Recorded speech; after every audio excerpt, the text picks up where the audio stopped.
नमस्कार, मैं हूं प्रतिमा। आप देख रहे हैं CN24 न्यूज। खबरों की शुरुआत करने से पहले एक नजर डालते हैं हेडलाइंस पर। प्रधानमंत्री नरेंद्र मोदी ने सोमवार को विश्व जल दिवस के मौके पर जल शक्ति अभियान की शुरुआत। अभियान के तहत वर्षा के पानी को बचाने का लक्ष्य। देश में कोरोना विस्फोट, डरा रहे कोरोना के ताजा आंकड़े। 24 घंटों में करीब 47,000 नए मामले, 212 लोगों की हुई मौत। स्थानांतरण को लेकर पूर्व Mumbai police commissioner supreme court पहुंचे। गृह मंत्री अनिल देशमुख के खिलाफ जांच की मांग। बॉलीवुड एक्टर कार्तिक आर्यन हुए कोरोना पॉजिटिव, फैंस से दुआ करने की अपील। बिहार दिवस समारोह का वर्चुअल आयोजन, सीएम नीतीश ने कोरोना से किया सावधान। राष्ट्रपति व पीएम मोदी ने दी शुभकामनाएं। खबरों की शुरुआत की जाए तो साल 1912 के 22 मार्च को बिहार की स्थापना बंगाल से अलग करके की गई थी। इसके 109 वर्ष पूरे होने पर सोमवार को बिहार दिवस समारोह का वर्चुअल आयोजन ज्ञान भवन में किया गया। मुख्यमंत्री नीतीश कुमार इस समारोह से वीडियो कॉन्फ्रेंसिंग से जुड़े।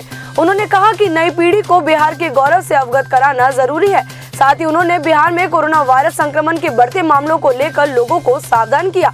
बिहार दिवस को लेकर राष्ट्रपति रामनाथ कोविंद व प्रधानमंत्री नरेंद्र मोदी ने राज्य के लोगों को शुभकामनाएं दी। बिहार दिवस पर राज्यपाल फागू चौहान, मुख्यमंत्री नीतीश कुमार तथा नेता प्रतिपक्ष तेजस्वी यादव सहित अनेक नेता व प्रतिनिधियों ने जनता को शुभकामनाएं दी। बिहार दिवस के अवसर पर आयोजित वर्चुअल कार्यक्रम में मुख्यमंत्री नीतीश कुमार ने बिहार के गौरवशाली इतिहास की याद दिलाई। उन्होंने कहा कि यह ज्ञान व मोक्ष की धरती रही है। कभी यहाँ से पूरे देश का शासन चलता था। मुख्यमंत्री ने इस अवसर पर बिहार में हो रहे विकास कार्यों की भी चर्चा की।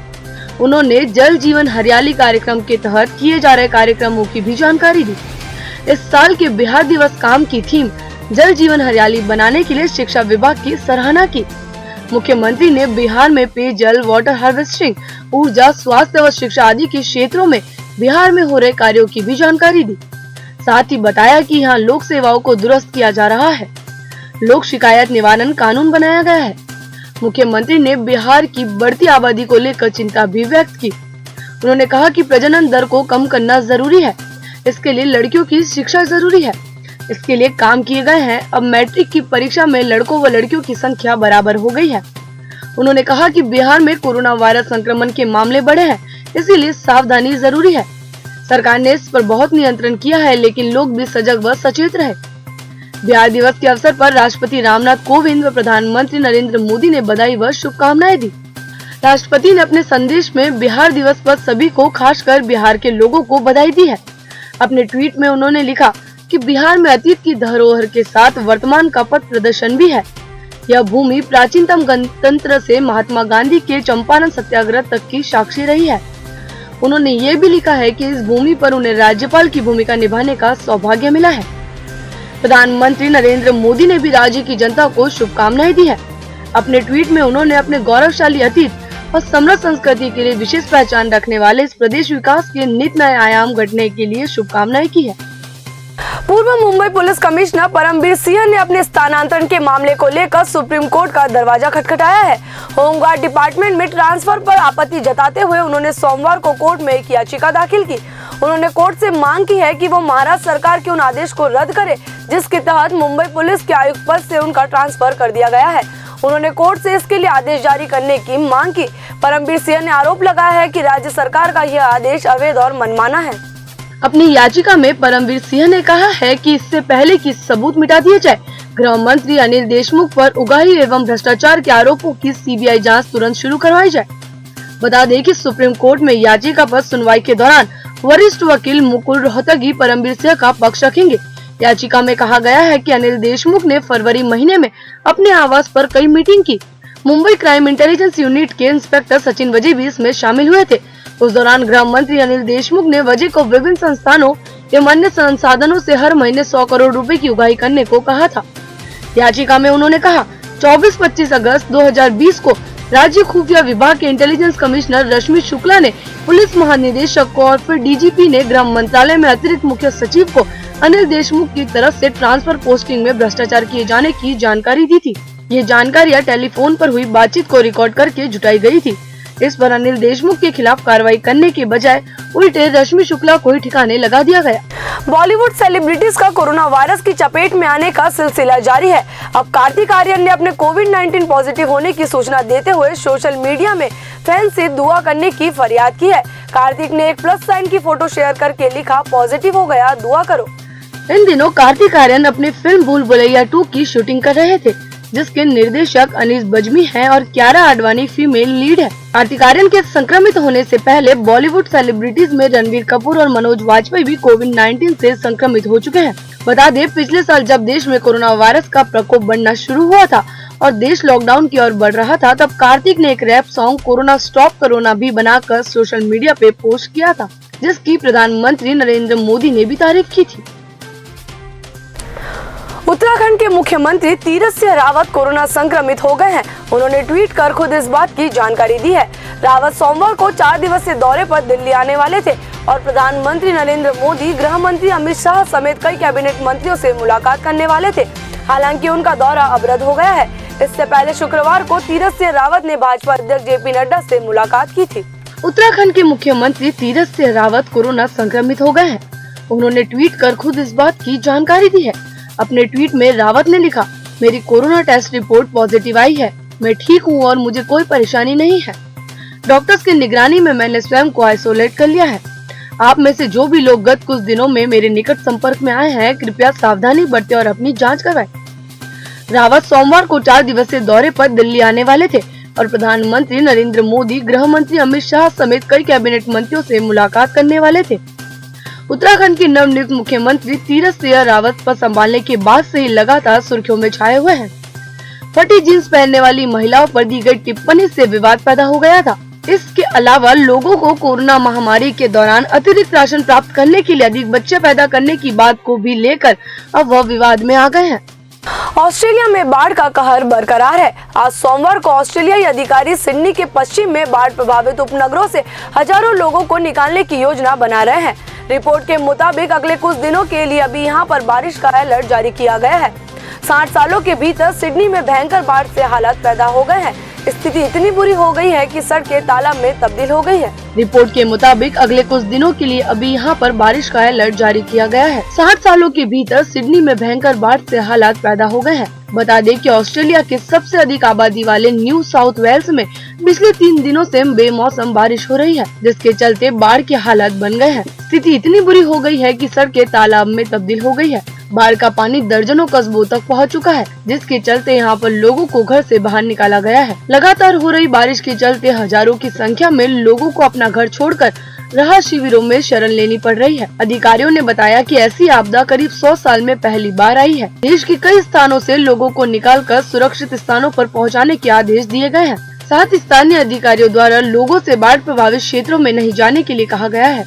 मशहूर निर्माता, निर्देशक, पटकथा और संवाद लेखक सागर सरहदी अब इस दुनिया में नहीं रहे। 88 साल के सागर सरहदी का मुंबई में निधन हो गया है। उन्होंने बॉलीवुड फिल्म सिलसिला, चांदनी और कभी कभी जैसे फिल्मों के लिए काम किया था। खबर के अनुसार सागर सरहदी काफी समय से बीमार चल रहे थे। सागर सरहदी के निधन से बॉलीवुड में शोक का माहौल है। बॉलीवुड के कई सितारों ने सोशल मीडिया पर उन्हें याद करते हुए श्रद्धांजलि दी।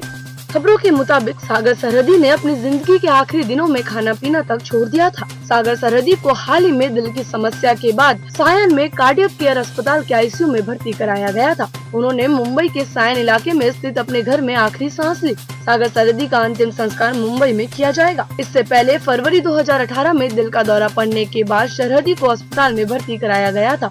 रिपोर्ट्स की माने तो उनसे पिछले कुछ हफ्तों में भोजन और पानी की पूरी तरीके से भूख खो दी थी। सागर सरहदी का असली नाम गंगा सागर तलवार था। उनका जन्म 11 मई साल 1933 में पाकिस्तान के एबटाबाद में हुआ था, लेकिन कुछ समय बाद वह अपना गांव छोड़कर दिल्ली के किंग्सवे कैंप में बस गए। इसके बाद सागर सरहदी मुंबई चले गए। लंबे संघर्ष के बाद उन्होंने हिंदी सिनेमा में अपनी जगह और पहचान बनाई। सागर सरहदी को बॉलीवुड में असली पहचान मशहूर निर्माता निर्देशक यश चोपड़ा की फिल्म कभी कभी से मिली थी। सरहदी हिंदी फिल्म इंडस्ट्री के सबसे बेहतरीन कहानीकारों में से एक थे।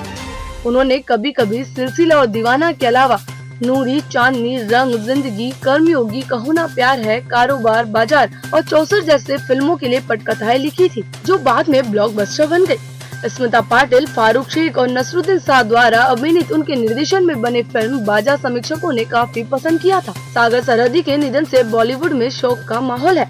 बॉलीवुड के कई सितारों ने उन्हें सोशल मीडिया पर याद किया। साथ ही सागर सरहदी को आखिरी श्रद्धांजलि भी दी। असम विधानसभा चुनाव के पहले प्रदेश के बीजेपी प्रमुख रंजीत कुमार दास ने कहा कि पार्टी जल्द ही नागरिकता संशोधन कानून को राज्य में लागू करेगी। असम के भारतीय जनता पार्टी प्रमुख रंजीत कुमार दास ने सोमवार को नागरिकता संशोधन कानून को लेकर कहा कि इससे कोई भी नुकसान नहीं है, इसे संसद से पारित किया गया है। प्रदेश के बीजेपी प्रमुख रंजीत कुमार दास ने कहा कि सीए से किसी तरह का नुकसान नहीं होने जा रहा है। हम निश्चित तौर पर इसे लागू करने जा रहे हैं, कानून का गठन किया जाएगा। उन्होंने कहा विधानसभा चुनाव पर सीए को कोई असर नहीं होगा। जब यह मुद्दा गर्म था तब हमने पंचायत चुनावों में हिस्सा लिया था और लोगों से इस बारे में सवाल किया था और विदेशियों के यहाँ प्रवेश पर उनसे राय मांगी थी। हमें उस चुनाव में सबसे अधिक सीटें मिली थी। उन्होंने बताया कि असम चुनाव प्रचार जोरों पर है।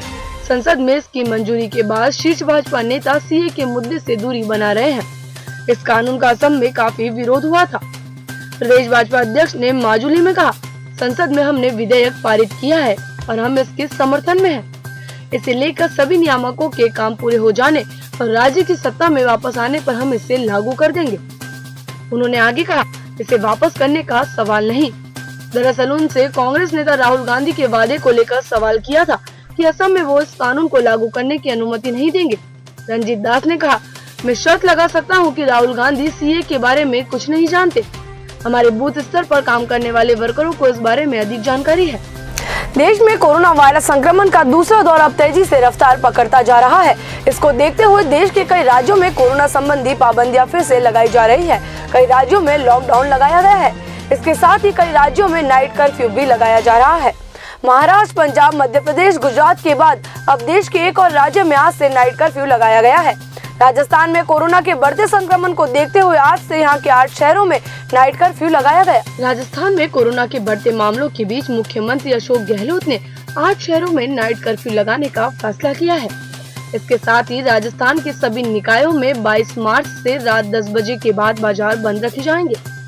राजस्थान के 8 शहरों अजमेर, भीलवाड़ा, जयपुर, जोधपुर, कोटा, उदयपुर, सांगवाड़ा और कुशलगढ़ में रात 11 बजे से सुबह 5 बजे तक नाइट कर्फ्यू रहेगा।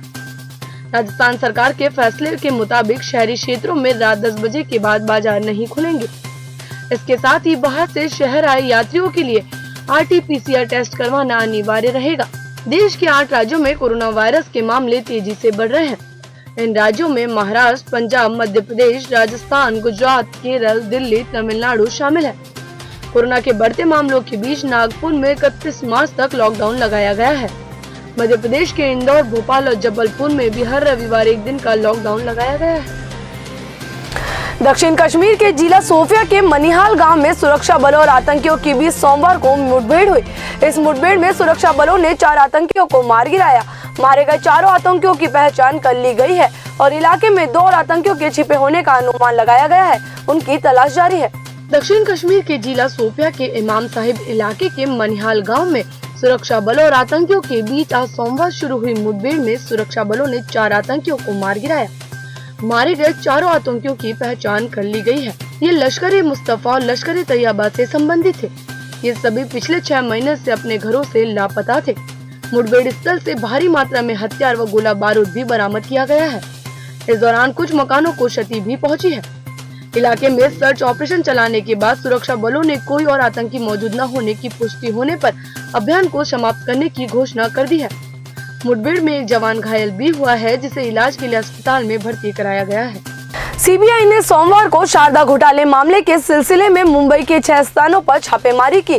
जिन स्थानों पर छापेमारी की गई उनमें भारतीय प्रतिभूति और विनिमय बोर्ड के 3 अधिकारियों के निवास और कार्यालय परिसर शामिल है। बता दें कि शारदा पोंजी घोटाले में 3 अधिकारियों की भूमिका संदेह के घेरे में है। 2009 और 2013 के बीच बाजार नियामक के कोलकाता कार्यालय में उनकी पोस्टिंग के दौरान अधिकारियों की भूमिका कथित रूप से संदेह के घेरे में आ गई है।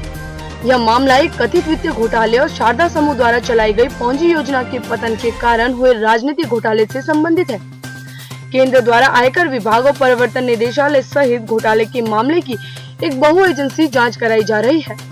राजनेताओं, विधानसभा के सदस्यों और संसद सदस्यों सहित कई प्रमुख हस्तियों पर घोटाले में शामिल होने का आरोप लगाया गया है। यह छापेमारी ऐसे समय में हुई है जब विधानसभा चुनाव प्रचार पश्चिम बंगाल में तेजी से चल रहा है। इस बुलेटिन में इतना ही। तब तक आप बने रहिए CN24 न्यूज के साथ।